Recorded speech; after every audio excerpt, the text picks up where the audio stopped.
తిండిబోతు ముసలమ్మ సావిత్రి తన మనవరాలు చాందినిని తీసుకుని ఊరంతా తిరుగుతూ ఉంటుంది. ఆ ఊరి జనాలు రోడ్ల మీద కానీ అరుగుల మీద కానీ ఎక్కడా కనిపించటం లేదు. ప్రతి ఇల్లు తలిపేసుంటుంది. మనవరాలా, ఊరంతా ఏమైనట్టే? నీ తిండిపోతు దెబ్బకి భయపడి ఇళ్లలోనే దాక్కుంది నానమ్మ. మనిషి కాదు కదా, చిన్న పురుగు కూడా కనిపించడం లేదు. మనుషులకే కాదు నానమ్మ, నీ తిండిపోతనం గురించి పురుగులకు కూడా తెలిసినట్టుంది. చేసిన వెటకారం చాలు మనవరాలా, ముందు నా ఆకలి తీరే మార్గం ఆలోచించు.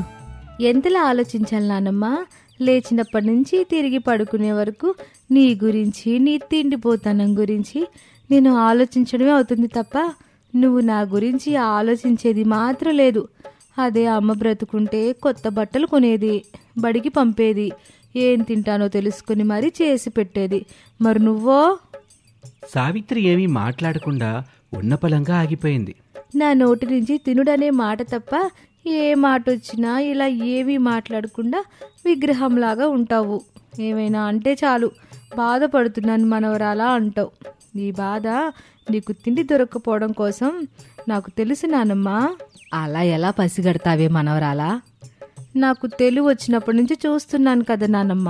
నువ్వు ఎప్పుడు ఎలా ఉంటావో నాకు ఆ మాత్రం తెలీదా? చెప్పు పదా. ఇద్దరూ నడుస్తుంటే దారిలో సుందరయ్య మాస్టర్ గారు కనిపించారు. ఆయన ఊరికి కొత్తగా వచ్చారు. సావిత్రి గురించి తెలియదు. అయ్యా తమరో? ఈ ఊరికి కొత్తగా వచ్చిన మాస్టర్ గారిని తల్లి. నేను నా మనవరాల్ని తీసుకొని మీ ఇంటికి వస్తున్నాను బాబు. మా ఇంటికా? ఎందుకు? నా మనవరాలు చదువుకోనని ముందు చేస్తుంది బాబు. మీ దగ్గరికి తీసుకొస్తే బుద్ధితో పాటు ఇంత బోవెట్టి పంపిస్తారని అనుకుంటున్నాను అని సావిత్రి చెప్పగానే చాందిని అదోలాగా ముసలమ్మని చూస్తుంది. వామ్మో నానమ్మ, ఎంత తెలివైన దానివే! నువ్వు తినటం కోసం నన్నిలా వాడేసావా? అయినా నువ్వు ఎప్పటికప్పుడు రంగులు మార్చే ఊసర వెళ్ళివే. నీ తిండిపోతనానికి ఎన్ని దండాలు పెట్టినా తక్కువే అని అనుకుంటుంది. అయ్యో ఎంత మాట తల్లి, రండి మా ఇంటికి వెళ్దాం. ఇప్పుడొద్దు మాస్టర్ గారు, మళ్ళీ ఎప్పుడైనా వస్తాము. మనవరాలా, మనం వెళ్ళకపోతే మాస్టర్ గారు బాధపడతారు. తినడానికి రమ్మని చెప్పినప్పుడు వెళ్లకుండా వాళ్ళని బాధ పెట్టడం అంత మంచిది కాదు అని మనవరాల్ని ఎత్తుకొని సుందరయ్య ఇంటికెళ్ళింది. ఆయన ఇంట్లో కూర్చుని అన్నం, వండిన కూరలు అన్నీ పెట్టుకొని తింటూ ఉంటుంది. అది చూసి సుందరయ్య, అతని భార్య విమల ఇల్లు వదిలిపెట్టి మరీ పరుగులు పెడతారు. అది చూసి చాందిని తలబాదుకుంటుంది. ఇలాగే రోజులు గడుస్తూ ఉంటాయి. తిండిబోతు సావిత్రి వల్ల ఊర్లో ఎవరో ఒకరు నిత్యం బాధపడుతూనే ఉంటారు. అది ఊరి వాళ్ళకి నచ్చలేదు. ఒక రోజున చాందినిని కలిసి తమ బాధ చెప్పుకొని తమ తిండిబోతు నానమ్మ నుంచి కాపాడమని వేడుకుంటారు. మా నానమ్మ తరపున మన్నించమని నేను వేడుకుంటున్నాను. రేపు మా నానమ్మ బయటికి రాకుండా నేను చూసుకుంటాను. మీరంతా కమ్మని వంటలు చేసుకుని తినండి. ఊరి వాళ్ళు సంతోషంగా వెళ్ళిపోయారు. మరుసటి రోజున మనవరాలు చాందిని తన నానమ్మ సావిత్రిని కుర్చీకి గట్టేసింది. ఏమిటే ఇది? నీ తిండిపోతనంతో రోజు చూపిస్తున్న చుక్కలకి అడ్డుకట్ట వేయడం అంటారు నానమ్మ. ఏడుచో చేతిని అడ్డు పెట్టి ఆ సూర్యుడిని ఆపలేరు. ఇలా కట్టేసి నువ్వు నన్ను ఆపలేవు. నీ నోట్లో బట్ట పెట్టి ఈ మాటలను ఆపగల నానమ్మ. చెప్పు, నీ నోట్లో బట్ట పెట్టమంటావా, లేదంటే ఈ వాగుడు ఆపుతానంటావా? ఆకలేసిన హనుమంతుడు ఆ సూర్యుడిని మింగినట్టే కమ్మని వాసన ఎక్కడి నుంచొచ్చినా గుమ్మాన్ని బద్దలు కొట్టుకొని తింటాను మనవరాలా. నీ తిండిపోతనం గురించి నాకు తెలీదా నానమ్మ? నువ్వలా చేస్తావనే నా జాగ్రత్తలో నేనున్నాను. అంటే నానమ్మ, నువ్వు కూర్చుని తుమ్మ బంక పెట్టి అంటించాను. నువ్వెంత అల్లాడిపోయి గుంజుకున్నా సరే కొంచెం కూడా ఆ కుర్చీ కదలదు, విరగదు. దుర్మార్గురాలా, నిన్ను కాదని తింటున్నందుకు నీకు కొళ్ళే. నువ్వేమనుకున్నా పర్వాలేదు నానమ్మ. నిన్న జానకమ్మ వాళ్ళ ఇంటికి వెళ్ళి నువ్వు చేసిన ఘనకార్యం మర్చిపోయావా? ఇదెక్కడ విడ్డూరవే, పలకరించడం కూడా పాపమేనా? నా కళ్ళల్లోకి చూసి చెప్పు నానమ్మ. పలకరించడానికే జానకమ్మ వాళ్ళ ఇంటికెళ్ళి జామ చెట్టు ఎక్కి ఆ చెట్టుకున్న జామకాయలన్నీ తిన్నావా? అన్నీ తింటే 100,000 కాదే తల్లి. ఆ చెట్టుకున్నవే 20-30 కాయలు. అయినా నేను అన్ని కాయలు తిన్నానంటే నువ్వెలా నమ్ముతున్నావే? ఎందుకంటే నువ్వు తిండిపోతున్నానమ్మవి కాబట్టి. నా మాట వినవే, ఈ కట్లు విప్పేయి. విప్పుతాను నానమ్మ, కానీ ఇప్పుడు కాదు. ఊరంతా కమ్మని వంటలు వండుకొని కడుపు నిండుగా తిని గిన్నెలన్నీ తోమేసుకున్న తర్వాత విప్పుతాను. నీ అమ్మ కడుపు మాడ, నువ్వెక్కడ దొరికావే నా తిండిపోతు ప్రాణానికి? నీకు దండం పెడతాను, ఈ కట్లు ఇప్పవే. సావిత్రి ఎంతలా బ్రతిమిలాడినా చాందిని కట్లు విప్పలేదు. ఇంట్లో నుంచి బయటకొచ్చింది. ఇంటి దగ్గర దండోరా మల్లయ్య డప్పు పట్టుకుని సిద్ధంగా ఉన్నాడు. చాందిని తల్లి, చాటింపైనా? వేయి మల్లయ్య తాత. నానమ్మని తుమ్మబంక పెట్టిన కుర్చీ కట్టేశాను. ఎంత కమ్మని వాసన వచ్చినా సరే ఆ కుర్చీ నుంచి తప్పించుకుని రాలేదులే. నువ్వు ఊరంతా చాటింపు వేసే. సరే తల్లి, ఈరోజు ఊరంతా పెద్ద పండగ చేసుకుంటుందిలే అని మల్లయ్య డప్పు కొడుతూ ఊరంతా తిరుగుతూ చాటింపు వేయటం మొదలుపెట్టాడు. ఊరంతా జాగ్రత్తగా వినండి. చాందిని తన తిండిపోతు నానమ్మని ఇంట్లోనే కుర్చీకి తుమ్మబంక పెట్టి గట్టేసింది. ఇక అందరూ కమ్మని వంటలు చేసుకుని కడుపు నిండా తినండహో అని చాటింపు వేస్తాడు మల్లయ్య. ఆ మాట విని ఊరంతా సంతోషపడుతూ కోడి కూర, మేక కూర ఇలా ఎవరికి నచ్చినట్టుగా వాళ్ళు వండుకోవటం మొదలుపెట్టారు. తిండిపోతు సావిత్రికి కిటికీలో నుంచి కమ్మని వాసనలొస్తూ ఉంటాయి. సావిత్రి వాటిని పీల్చుకుంటూ, ఓహో, నా మనవరాలు నన్ను కట్టేసిన విషయం దండోరా మల్లయ్య ఊరంతా చెప్పగానే కమ్మని వంటలు వండుకుని నాకు పెట్టకుండా నా పేడ పోయిందని తింటున్నారు కదా. తినండి తినండి. నన్ను కాదని తింటున్న వాళ్ళకి కడుపు నొప్పులు రాను, నాకు పెట్టకుండా తింటున్న వాళ్ళకి పక్షమాతం రాను, అలా పంటలు నాశనం గాను, వాళ్ళ ఆవుల్ని మేకల్ని కోళ్ళని దొంగలు చెతికెళ్ళిపోను అంటూ చివాట్లు శాపనార్థాలు పెడుతూ ఉంటుంది. చాందిని వచ్చింది. ఎందుకు నానమ్మ ఊరు మొత్తాన్ని అలా తిడతావు? నాకు పెట్టకుండా ఈ ఊరు తింటుంది కదా, అందుకే తిడుతున్నాను. తిట్టుకు నానమ్మ, ఇన్నాళ్ళు నువ్వు వాళ్లతో వీళ్లతో ఏదో ఒక మాట చెప్పి వాళ్ళ ఇంట్లో కనిపించింది ప్రతిదీ తినేసావు. అయినా వాళ్ళు భరించారు, కానీ నిన్ను బాధ పెట్టలేదు కదా, అవునా? అవును మనవరాలా, నీ తిండిపోతనానికి భయపడి వాళ్ళు వంట చేసుకోవడం కూడా మానేశారు నానమ్మ. ఇలా ఎన్నాళ్ళు చెప్పు? నేనెలా ఆకలితో ఎన్నాళ్ళుండాలో చెప్పు మనవరాలా. ఈ ఒక్కరోజు వచ్చుకో నానమ్మా అని చాందిని వెళ్ళి మంచంలో పడుకుంటుంది. బాధగా ఉన్న సావిత్రికి అక్కడి నుంచి తప్పించుకోవాలనే ఆలోచన వచ్చింది. తనకి కొంచెం దూరంలో నీళ్లకుండ కనిపించింది. ఇప్పుడు నీళ్లకుండ కొడితే నీళ్ళు కింద పడిపోయి కుర్చీ కిందకు వస్తాయి. చెక్క నేల తడిసి తొమ్మబంక ఊడిపోద్ది. అప్పుడు నేను ఇంట్లో నుంచి తప్పించుకోవచ్చు అని అనుకొని తన కాళ్ళకి కొంచెం దూరంలో ఉన్న గ్లాసుని అతి కష్టం మీద తన్నింది. ఆ గ్లాసు వెళ్ళి కుండకి తగిలింది. కుండ పగిలి నీళ్లు పారుతూ కుర్చీ దగ్గరికి వచ్చాయి. నేల తడిచింది, కుర్చీ కూడా తడిసింది. కాసేపటికి తుమ్మబంక ఊడిపోయింది. కుర్చీ పైకొచ్చేసింది. అతి కష్టం మీద కట్లన్నీ విప్పుకొని కిటికీలో నుంచి బయటకు దూకింది. ఊర్లో అందరి ఇళ్ల తలుపులు మూసే ఉంటాయి.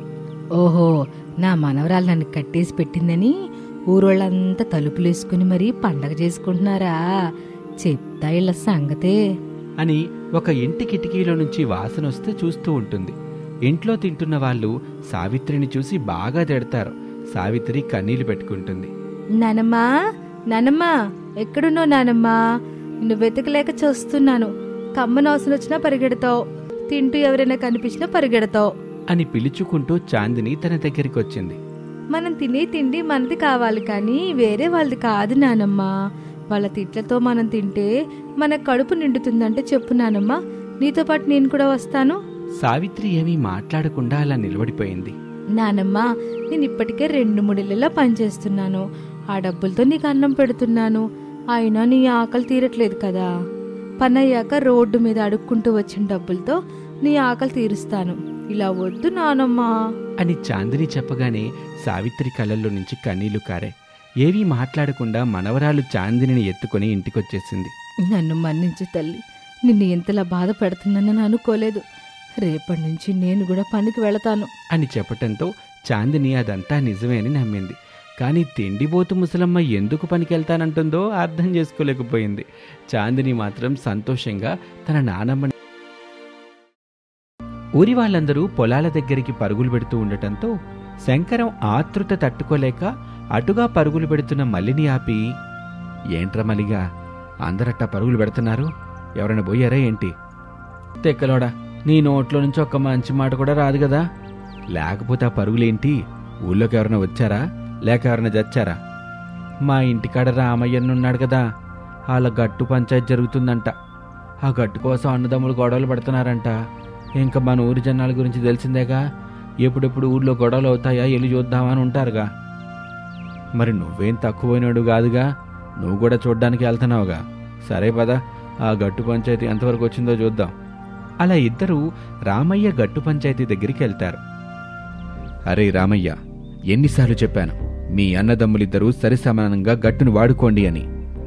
అయ్యా, నేను సమానంగానే నా గట్టు మీద గడ్డిని నేను కోసుకున్నాను.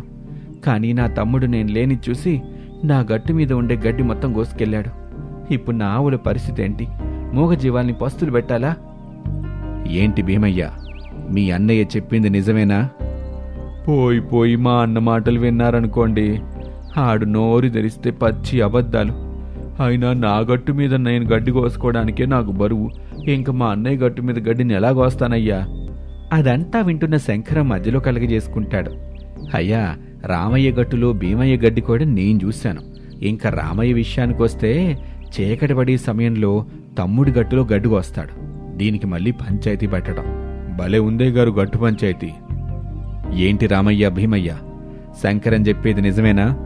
అయ్యా, అవన్నీ ఒట్టి అబద్ధాలు. శంకరం గురించి తెలిసిందేగా, ప్రతిదానికి పానకంలో బుడకల అన్నిటికీ నేనున్నానని ఊపుకుంటా వస్తాడు. అవును, నేను ఈ ఊరివాణి కాబట్టి నేను చూసింది చెప్పాను, అంతేగాని మీలా నాకు అబద్ధాలు చెప్పడం రాదులే భీమయ్య. చూశారయ్యా, మీ ముందే మమ్మల్ని ఎలా వెటకారంగా మాట్లాడుతున్నాడో. ఇంకా చాలా ఆపుతారా? రామయ్య భీమయ్య, ఇదివరకే మీకు చాలాసార్లు చెప్పాను, మీ గట్టులో మీకు తెలియకుండానే ఒకరి గట్టు మీద మరొకరు గడ్డి కోసుకుని మళ్ళీ పంచాయతీ పెడతారా? మీ పొలాల్లోనే ఇంతలా దొంగతనం చేస్తున్నారంటే ఇంకా పక్కన పొలాల్లో ఇంకెన్ని దొంగతనాలు చేశారో. మీరు దొంగతనాలు చేస్తున్న కారణంగా మీ పొలంలో పండిన సగం పంట ఊరి వాళ్ళకివ్వాలి. ఇదే నేను మీకు విధించే శిక్ష. అదేంటయ్యా అంత పెద్ద శిక్ష వేశారు? ఈ ఊర్లో ఇలాంటి దొంగతనాలు మళ్ళీ మళ్ళీ జరగకూడదు కాబట్టి. అలా గట్టు పంచాయతీ అయిపోతుంది. శంకరం ఇంటికి బయలుదేరాడు. శంకరానికి దారిలో మామిడి చెట్టుకి మామిడికాయలు కనిపించాయి. ఆహా, మామిడికాయల పచ్చడి ముసలిదానికి చాలా ఇష్టం, కోసుకునెళ్ళి ముసలమ్మకిస్తాను అని చెట్టుకున్న మామిడి పళ్ళ గుత్తుని కోసుకొని ముసలమ్మ దగ్గరికి వెళ్ళాడు. ముసలి, ముసలి, నీకోసం మామిడికాయలు కోసుకొచ్చాను. అయినా ముసలి, ఏం వంట చేశావు? మంచి గుమగుమల వాసన వస్తుంది. వచ్చావా? ఇంకా రాలేదే అనుకుంటున్నా. కూర్చో, వేడివేడిగా పెడతాను అనగానే శంకరం వచ్చి కూర్చుంటాడు. ముసలమ్మ అన్నం వడ్డించింది. శంకరం ఒక ముద్ద నోట్లో పెట్టుకుని, అబ్బా ముసలి, వంట కుమ్మేసావుబో. నీ వయసుతో పాటు వంట రుచి కూడా పెరుగుతుంది. చాలే, తినడానికి ఇన్ని మాయదారి మాటలెందుకు? అడగ్గానే పెడుతున్నాను కదా. సర్లేగాని ఈరోజు రామయ్య పొలంలో గట్టుగడ్డి కోసం పెద్ద తగాదా జరిగిందే ముసలి. అన్నదమ్ములిద్దరూ గొడవపడ్డారు. వాళ్ళకి ఊరి పెద్ద శిక్ష కూడా వేశాడు అని పొలంగట్టు పంచాయతీ గురించి ముసలమ్మకి జరిగిందంతా చెప్పాడు. అరే శంకరం, ఇంకెప్పుడు మారతావురా? ఎప్పుడు ఊర్లో ఉన్న పంచాయతీలన్నీ నాకే కావాలంటావు? అదేంటే ముసలి, పుసుక్కున అంత మాట అన్నావు? ఈ ఊరు మందే కదా, అందరూ మనవాళ్లే. అందుకే మన ఊర్లో పంచాయతీ జరుగుతుంటే నేను చూసింది చెప్పి తీరాలిగా, కాదంటే ఎట్ట కుదిరిద్ది. సర్లే, తినడం అయిపోయింది, ఇంక నేను వెళ్తాను. కంచెడు తిన్నావు కదా, తిన్నది మొత్తం అరగాలంటే ఊరి మీద పడాలే. శంకరం అక్కడి నుంచి నడుచుకుంటూ వెళ్తుంటే మార్గ మధ్యలో ఒక పిల్లాడు వాళ్ళ అమ్మతో గొడవపడుతూ కనిపిస్తాడు. శంకరం కొంత దూరంలో నిలబడి చూస్తాడు. అమ్మా, నాకిప్పుడు కొత్త బట్టలు కావాలి. అదేంటి బాబు, ఇల్లు గడవడానికి చాలా కష్టంగా ఉంది. ఇప్పుడు బట్టలు కొనాలంటే డబ్బులు ఎక్కడి నుండి తీసుకురావాలి? అవన్నీ నాకు తెలీదు. నాకైతే బట్టలు కావాలి, రేపే నేను వేసుకోవాలి. బాబు, నేను చెప్పేది విను. మన దగ్గర డబ్బులున్నప్పుడు నీకు మంచి బట్టలు తీస్తానుగా.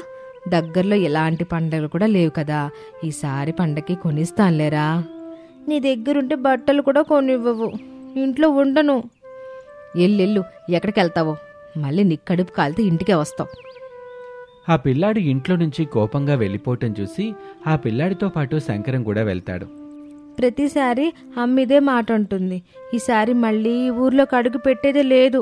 ఇంకెక్కడికైనా వెళ్ళి కూలి పని చేసైనా బ్రతుకుతాను, అంతేకాని ఇంటికి మాత్రం వెళ్ళను. ఏంటి బాబు, నీలో నువ్వే మాట్లాడుకుంటూ ఎక్కడికి వెళ్తున్నావు? నేను ఇంట్లో నుండి గొడవపడి వెళ్ళిపోతున్నాను. అమ్మ నాకు కొత్త బట్టలు కొనివ్వనని చెప్పింది, అందుకే. అయినా నీకు ఇవన్నీ ఎందుకులే, పని చూసుకో. తప్పు బాబు, అలా చేయకూడదు. మనమ్మ ఏం చేసినా మన కోసమేగా. నువ్వు కూడా మా అమ్మకే వత్తాసు పలుకుతున్నావు. మీ అమ్మ తను తిన్నా తినకపోయినా నీకు మాత్రం వేళకు అన్నం పెడుతుందిగా. అదే నువ్వు ఇప్పుడు వెళ్ళిపోతే నీకు అన్నం ఎవరు పెడతారు? నువ్వెక్కడ తింటావు? ఎలాగోలా తింటాను, ఎక్కడొక చోట పడుకుంటాను. నీకు చెప్పాల్సిన అవసరం లేదు. సరే, నువ్వెక్కడ తింటావో చెప్పు, ఎక్కడ పడుకుంటావో చెప్పు. నేను కూడా అక్కడే తింటాను, అక్కడే పడుకుంటాను అని పిల్లవాడి వెనకే వెళ్ళాడు శంకరం. అలా పిల్లవాడి వెనక శంకరం వెళ్ళటం రామయ్య గమనించాడు. వెంటనే వెళ్ళి పిల్లవాడి తల్లి శారదకి చెప్పాడు. ఏమమ్మా శారదా, మీ పిల్లాన్ని ఆ శంకరం మాయమాటలు చెప్పి అక్కడికి తీసుకెళ్తుంటే నువ్వింటూ కూర్చొని ఏం చేస్తున్నావు? అవునా, శంకరం మాటలినే నా కొడుకు ఎప్పుడు అడగనాడు కొత్త బట్టలు కొనమని గొడవపడి ఇంట్లో నుండి ఉదయం అనగా వెళ్ళాడు. ఆడి కోసమని ఊరంతా ఎతికా, ఊర్లో ఎవరిని అడిగినా కనబడలేదు అంటున్నారు. ఇదే అసలు విషయం. అన్ని విషయాల్లో తలదూర్చడమే కాకుండా ఇప్పుడు పిల్లలకి మాయ మాటలు కూడా చెప్తున్నాడా? ఇలాంటి వాళ్ళని ఊరు నుండి వెళ్ళేస్తే గాని బుద్ధి రాదు. అదే కదా, మొన్న మా పొలం గట్టు పంచాయతీకి కూడా మధ్యలో వచ్చి నోటికొచ్చిన మాటని మాట్లాడి వెళ్ళాడు. నువ్వు త్వరగా వెళ్ళి నీ కొడుకుని ఆడి బారిన పడకుండా తెచ్చుకో. అలా అనగానే శారద పరుగున వెళ్ళింది. అప్పటికే శంకరం ఆ పిల్లాన్ని మంచి మాటలు చెప్పి ఇంటికి తీసుకొస్తూ ఉంటాడు. మరి అమ్మ నాకు కొత్త బట్టలు కొనలేదు కదా, ఇప్పుడు ఇంటికెళ్తే కొనిపెడుతుందా? చూడు బాబు, ఇలా తల్లిదండ్రుల్ని ఏడిపించి వాళ్ళని ఎదిరించి ఇంట్లో నుంచి వెళ్ళిపోకూడదు. నీకు బట్టలు కావాలంటే మీ అమ్మ రాత్రిపూట కూడా కష్టపడాలి. మరి మీ అమ్మని రాత్రి కూడా పనికి పంపిస్తావా? అమ్మో వద్దొద్దు, అమ్మ కష్టపడితే నేను చూడలేను. నాకు బట్టలు వద్దు, ఏమొద్దు, అమ్ముంటే చాలు అని చెప్పి ఇంటికి తీసుకొచ్చాడు. కానీ ఆ పిల్లాడికి శారద కనిపించలేదు. బహుశా నువ్వు కనిపించలేదని వెతకడానికి ఏమైనా వెళ్ళిందేమోలే మీ అమ్మ, వస్తుందిలే అని చెప్పి అక్కడి నుంచి వెళ్ళిపోయాడు. కాసేపటికి శారద ఇంటికొచ్చింది. పిల్లాన్ని చూసింది. ప్రేమగా దగ్గరికొచ్చి, ఆ మాయదారి శంకరం మాటలినే కదా నువ్వు పొద్దున్న నాతో గొడవ పడ్డావు. ఇంకా ఏం చెప్పాడు ఆ మాయదారుడు? అమ్మా, అది శంకరం నాకు ఏ తప్పుడు మాటలు చెప్పలేదు. నాకు చెప్పొద్దని నేను భయపెట్టాడు గదు. పద, శంకరం అంతా చూస్తా అని పిల్లాడు ఎంత చెప్పినా వినకుండా ఊరి పెద్దల్ని తీసుకుని ముసలమ్మ ఇంటికెళ్ళింది. ఏం పని పడిందేంటి? ఊరాళ్ళంతా నా కొంప ముందుకొచ్చారు. ముందు ఆ మాయదారి శంకరాన్ని పిలు. ఏం జరిగింది శారదక్క? మళ్ళీ మీ వాడు గొడవ పడ్డా? నా కొడుకు నాతో గొడవ పడ్డానికి కారణం నువ్వే కదా. ఏ మాయమాటలు చెప్పావు నా కొడుక్కి? ఏంటి శారదక్క అలా మాట్లాడుతున్నావు? ఆ పిల్లాడికి మాయమాటలు నేనెందుకు చెప్తాను? ఇంకా వాడే ఇల్లుదిలు వెళ్తుంటే వాడి వెనకాలెళ్ళి మంచి మాటలు చెప్పి తీసుకొచ్చాను. అంతలోనే ఆ పిల్లాడు, అమ్మా, శంకరం చెప్పింది నిజమే. నేను ఊరు వదిలిపెట్టి వెళ్తుంటే శంకరమే నా మనసు మార్చి మన ఇంటికి తీసుకొచ్చాడు. చూసావా శంకరం, నీకెన్నిసార్లు చెప్పాను ఊర్లో పంచాయతీలన్నీ నెత్తి మీదకి తెచ్చుకోకురా అని. ఇప్పుడు నువ్వు మంచి చేసినా చెడుగానే భావిస్తున్నారు జనాలంతా. ఊర్లో ఏం జరిగినా అన్నిట్లో తలదూర్చుతాడు. పండర్రా, పల్చగా దొరికాడని ఇష్టానికి మాట్లాడుతున్నారు. మీకు అందరికీ తెలుసు వాళ్ళమ్మ నాన్నలకి మాటలు రావని. వాళ్ళమ్మ నాన్నలతో మాట్లాడాల్సిన మాటలన్నీ మనం తన వాళ్ళం అనుకొని మాట్లాడతాడు. దాన్ని చూసి మీరంతా ఒట్టి మాటలోడు అనుకుంటారు. కానీ ఊర్లో వాళ్ళందరినీ శంకరం తనోళ్ళు అనుకుంటాడురా. వాడికి ఊరే కుటుంబం. ఆపు ముసలి, శంకరంతో ఉండి ఉండి నీకు కూడా బాగా మాటలు వచ్చినట్టున్నాయి. పండరా మీ పాపిష్టి మాటలు. శంకరం వల్ల అందరికీ న్యాయం జరిగిందే కానీ ఎవరికైనా ఎప్పుడైనా కీడు జరిగిందా? మొన్న మీ పంచాయతీలో శంకరం తాను చూసి నిజం చెప్పాడు. ఇప్పుడు ఈ పిల్లాడింటి నుంచి వెళ్తుంటే మంచి మాటలు చెప్పి వాళ్ళింటికి తీసుకెళ్ళాడు. అదే శంకరం లేకపోతే ఆ పిల్లాడు ఇంటికి తిరిగి వచ్చేవాడా? చెప్పండి. అందరూ కట్టుకట్టుకొని నా ఇంటి దగ్గరికి వచ్చారు కదా.